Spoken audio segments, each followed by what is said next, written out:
Cleveland, they might be starting to Cleveland. A source told Mary Kay Cabot that Deshaun Watson knew he would be first-team quarterback on Saturday before Todd Monken told the media that it was Shedeur Sanders' day with the ones. I don't know why.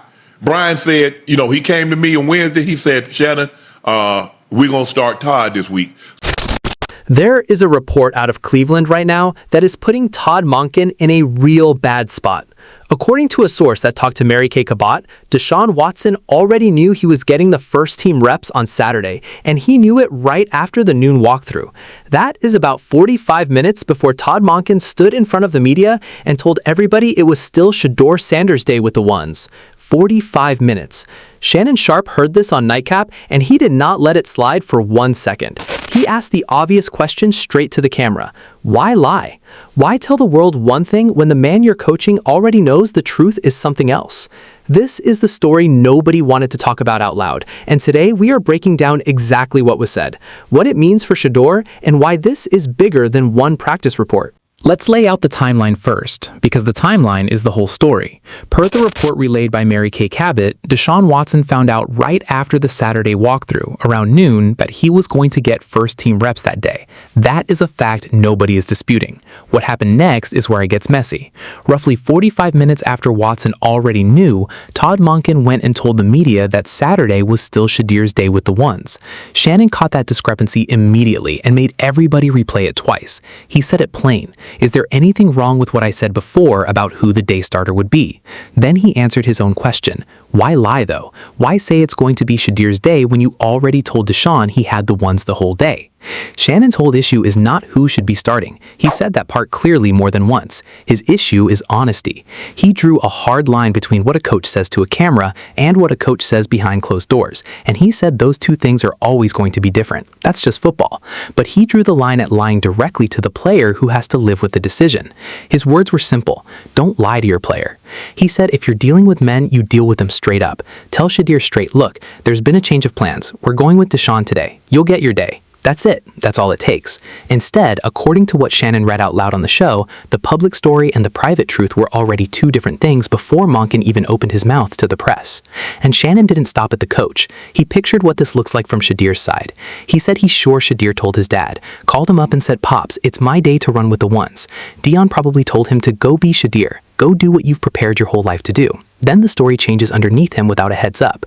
Shannon's exact line was that he doesn't understand why in situations like this, people just can't be honest. Simple as that. He was going with the ones for the entire But it's one thing that coaches will do when they get in front of the camera and they spew whatever they want to spew in public.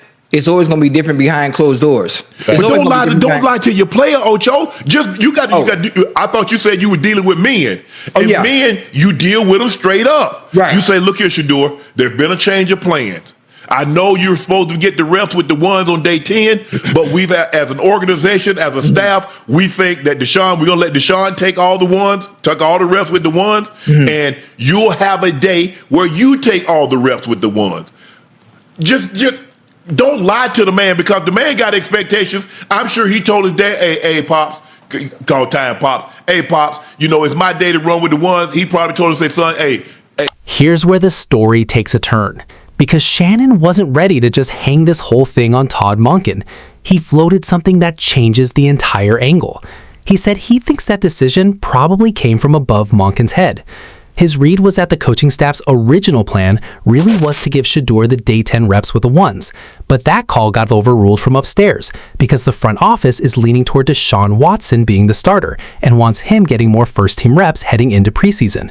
Shannon even connected it to what's coming next on the schedule. He said, you know who we're going to see in the preseason? Shedeur. And when Shedeur gets in that preseason game, Shannon predicted he's going to look good because he's already banked enough reps with the ones to pick up right where he left off from last year. That's an important piece nobody was really talking about before this clip surfaced. This isn't necessarily Todd Monken freelancing a lie for no reason. If Shannon's read is right, this is an organizational decision that got passed down, and Monken is the one who had to stand in front of a microphone and deliver a message that had already been overtaken by events higher up the chain. Shannon didn't let Monken totally off the hook for that, but he did widen the lens. He said flat out that he's excited for both quarterbacks, and that right now this is still Deshaun Watson's job to lose. His reasoning was blunt. Watson is making $46 million. A quarterback making that kind of money is not sitting the bench, regardless of what happens in a training camp practice. Shannon said as much as he personally enjoys watching Shedeur play because of the excitement he brings, this is a business decision built around money, not just Wednesday practice reps. Then somebody on the panel asked the real question everybody watching wanted answered. Can Deshaun lose the job in the preseason? Shannon's answer was immediate. No. He said even if Watson goes out there and doesn't look great, he's not going to play enough snaps in preseason games to look bad enough to lose a $46 million job. That right there tells you everything about how locked in this competition actually is behind the scenes, no matter what the practice reports say week to week. That call might have come above Todd Monken's head as far as wanting to see Deshaun take those reps in general. The coach's plan probably was to have Shedeur take the 10-day with the ones, but I think that call came from upstairs, being that Deshaun Watson is probably going to be the starter. We want him to get more reps with the ones. Because you know who we're going to see in the preseason, right? No. Shedeur. Yeah. Shedeur. And when Shedeur gets in the preseason, he's going to look good. I guarantee you that. He's going to look good because he's taking enough reps with the ones to date and going to pick up right where he left off last year. And all the improvements that Todd Monken say that he's seen so far from Shedeur is going to show in the first preseason game, which I'm assuming is, 4 or 5 days from now. So, I'm excited for both of them. This is the part of the conversation that turned personal fast. Shannon told a story from his own career with the Bengals. He said there was one stretch where he started 31 out of a possible 32 games. And one week, his coach came to him on a Wednesday and told him straight up, "Shannon, we're starting Todd this week." Todd was getting the ones. Shannon said his response was simple. Fine, I ain't got no problem with that. He wasn't mad about being told. He was fine with the decision because it was communicated to him directly, man to man, ahead of time. Then he described what happened in the fourth quarter of that game. The score got close, and suddenly the same coach wanted him out there. Shannon's reaction was pure disbelief. He said, whoa, why do you want me out there now? I thought we agreed you were just going to be honest with me. That story is the whole thesis of Shannon's argument in one anecdote. He wasn't upset about losing reps or losing a start. He was upset about the plan changing without a heads up. He even referenced that stretch, saying the only game he didn't start in his final year with the Bengals back in 2001 is public record. People can go check it, and it's fine because it was communicated honestly ahead of time. His bigger point widened out from there into something almost every football fan has felt from the outside looking in at a front office. He said people would rather say sorry than ask for permission. It's easier that way, because if you ask somebody straight up, you run the risk of them telling you no. So instead, decisions get made quietly, and only after the fact does anyone find out what actually happened, wrapped in an apology instead of a heads up. Then he brought Shedeur directly back into it and made his real point crystal clear. He said this entire conversation isn't about whether Deshaun played well or whether Shedeur played well. It was never about who deserves it on merit in Shannon's eyes. It's about the communication, or as he put it, the lack thereof, between Todd Monken and Shedeur Sanders specifically. Shannon said his only issue with the whole situation, top to bottom, is that it could have been handled better. That's the line he kept coming back to over and over throughout the entire segment. The game get close in the fourth quarter. Hey, you out there? Whoa! Why you want me out there? I thought. Just be honest with me. Yeah, We grown here. We grown. Y'all go check it out. Look at the only game I didn't start with the Bengals. My last year there, 2001. It's okay. Just be honest. Just be honest with me. But you know what happens? People would rather say I'm sorry than ask for permission. It is easier. It's easier to say I'm sorry than ask for permission. Yep. Somebody will do something to you, say, man, well, I'm sorry. You could have easily asked, but you didn't want to run the risk of me telling you no. Yep. Hell no, F no. So what you did, you went ahead and did it anyway, and then apologized for it. Yep. Once Shannon opened that door, the rest of the panel walked right through it. Somebody on the show brought up Nico Harrison, tying the idea of a front office call getting made above a coach's head to how Harrison took all the public blame for a decision that came from ownership, lost his job over it, and had to absorb the criticism alone. That connected right back to what Shannon was saying about Monken potentially delivering a message that wasn't really his to deliver in the first place, and getting hammered publicly for it either way.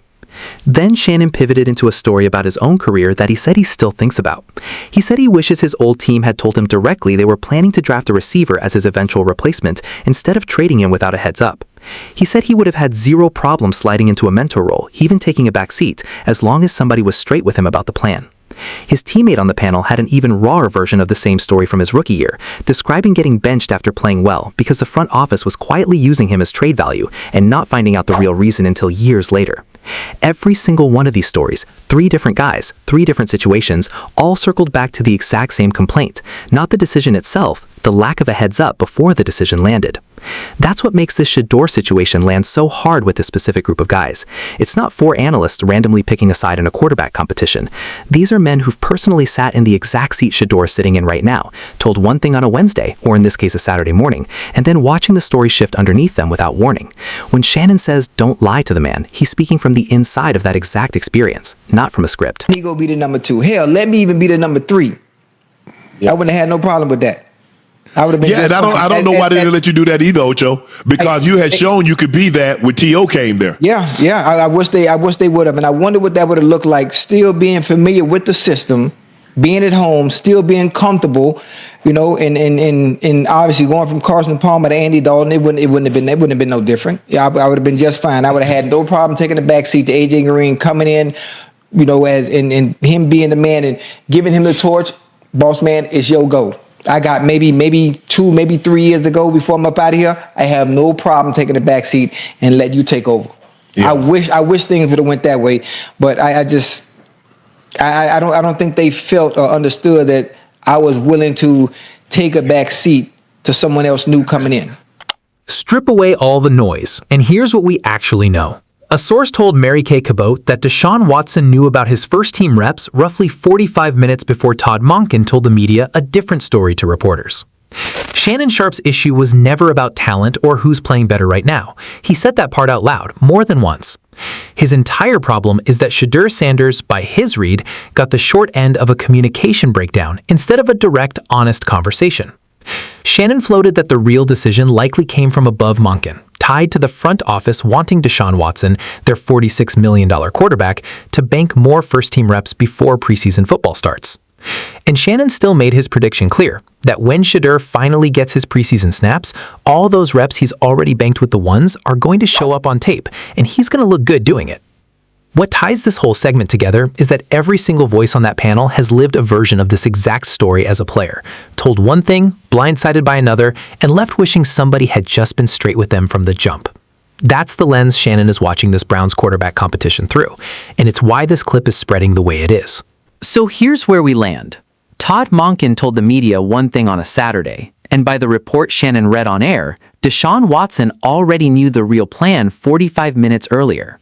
Shannon Sharpe's take wasn't that Shedeur deserves the job outright. His take was that Shedeur deserved the truth, straight up, before the story changed in public. Whether this was Monken's call or one that came down from ownership, the result is the same. Another data point in a quarterback competition that keeps getting messier by the week. So we want to know what you think. Do you believe this was Todd Monken's own decision, or was this a call that came straight from ownership and Monken just had to deliver the line? Drop your answer in the comments. Smash like and subscribe.